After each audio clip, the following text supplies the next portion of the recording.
Le matin était silencieux, presque trop silencieux. Marc sortit sur sa terrasse arrière, une tasse de café à la main, respirant l'air frais. L'aube venait à peine de se lever, peignant le ciel de douces nuances de rose et d'orange. C'était son moment préféré de la journée, une parenthèse de paix avant le réveil du monde. Il traversa lentement la pelouse couverte de rosée, savourant le calme. Les oiseaux chantaient doucement dans les arbres, un son familier et réconfortant.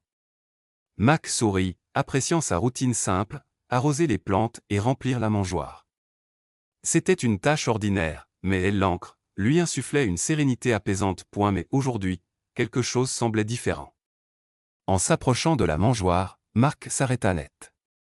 Quelque chose d'inhabituel y était perché, quelque chose qui n'avait pas sa place. Il plissa les yeux, incertain si son esprit ne lui jouait pas des tours. Ce n'était pas le merle ou le moineau habituel qui venait chaque jour. Non, cet oiseau était différent. Frappant, différent. Il fit un pas prudent, le cœur battant un peu plus vite. L'oiseau resta immobile, imperturbable, fixé sur lui. Il le regardait droit dans les yeux, fond jaune perçant. Mac sentit un étrange frisson lui parcourir l'échine, comme si l'oiseau le traversait de part en part, lisant ses pensées. Ses plumes brillaient sous la lumière de l'aube, un mélange éblouissant de bleus irisés, de violets et de verts. Marc n'en avait jamais vu d'aussi splendide, pas même en photo. Presque irréel, venu d'un rêve. Prudemment, Marc sortit son téléphone de sa poche. Il retint son souffle, craignant qu'un mouvement brusque n'effraie l'oiseau, mais la créature resta immobile, l'observant pendant qu'il prenait une photo rapide. Il fixa l'écran, étonné de voir à quel point l'image capturait clairement la beauté de l'oiseau. Sans hésiter, il l'envoya au docteur James Carter, un ornithologue local qu'il avait rencontré à un événement communautaire quelques mois plus tôt. « Salut docteur Carter, j'ai trouvé cet oiseau dans mon jardin ce matin. Tu sais ce que c'est ?» Il envoya le message et attendit, les yeux toujours fixés sur l'invité mystérieux. L'oiseau inclina légèrement la tête, comme s'il l'étudiait avec la même intensité. Mac ressentit un étrange sentiment de connexion, une sorte d'attirance inexplicable envers l'oiseau. Les heures passaient lentement. Incapable de se concentrer sur autre chose, Mac arpentait la cuisine, jetant un œil par la fenêtre toutes les quelques minutes, soulagé à chaque fois qu'il voyait l'oiseau toujours sur la mangeoire. Il semblait bien installé, se toilettant paisiblement, ponctuant sa journée de regard vers la maison, comme s'il attendait quelque chose. Enfin, juste après midi, Marc entendit une voiture arriver dans son allée. Il se précipita vers la porte d'entrée, le cœur battant d'anticipation. Dr Carter sortit de sa voiture, l'air curieux mais sceptique. « Marc, content de te voir », lança-t-il chaleureusement en serrant sa main. « Montre-moi donc cet oiseau. » Ils traversèrent la maison et gagnèrent le jardin, Mac guidant nerveusement l'expert.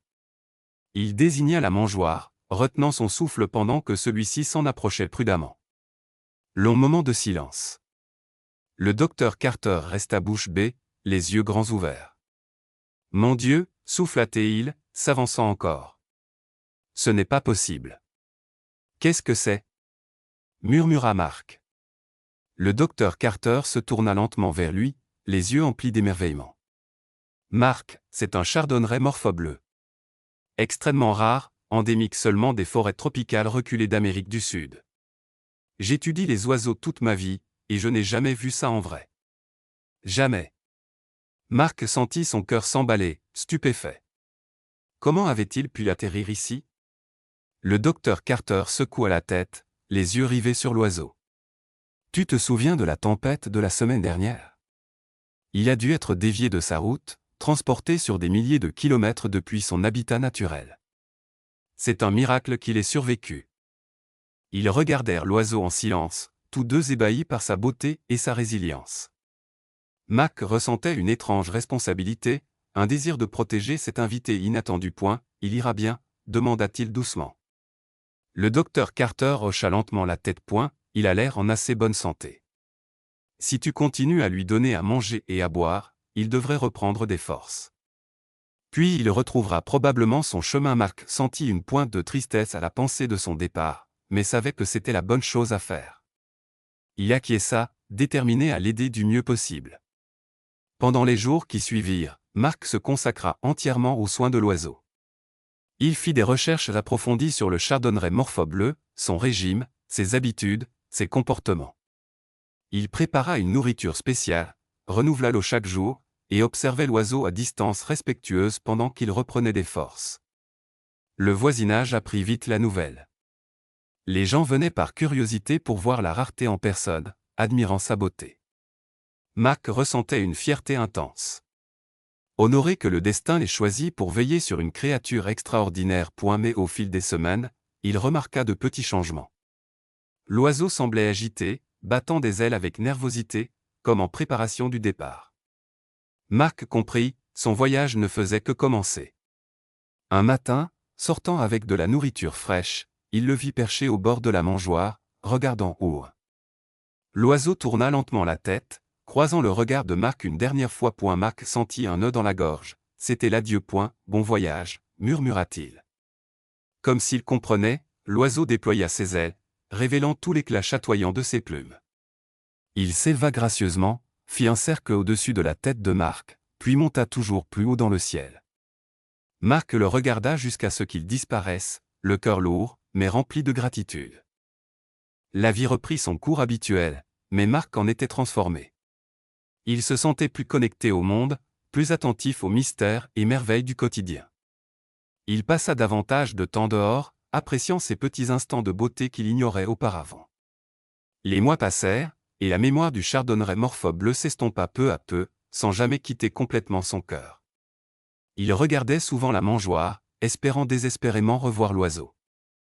Puis, exactement un an plus tard, un matin tranquille comme celui d'avant, Marc sortit avec son café, prêt pour sa routine matinale. Il s'arrêta net, le cœur battant. Là, perché paisiblement sur la mangeoire, se trouvait le chardonneret morpho-bleu. Les larmes lui montèrent aux yeux, submergé par la joie et l'incrédulité. L'oiseau inclina la tête légèrement, ses yeux jaunes perçants croisant les siens à nouveau. Il était revenu. Cette fois, Marc ne sortit pas son téléphone. Il n'appela ni le docteur Carter, ni les voisins. Il resta simplement là, savourant l'instant, reconnaissant d'avoir une seconde chance d'être témoin de quelque chose de vraiment magique. Pendant plusieurs jours, l'oiseau resta sagement, mangeant et reposant. Marc chérissait chaque moment, conscient de sa brièveté, un cadeau de la nature.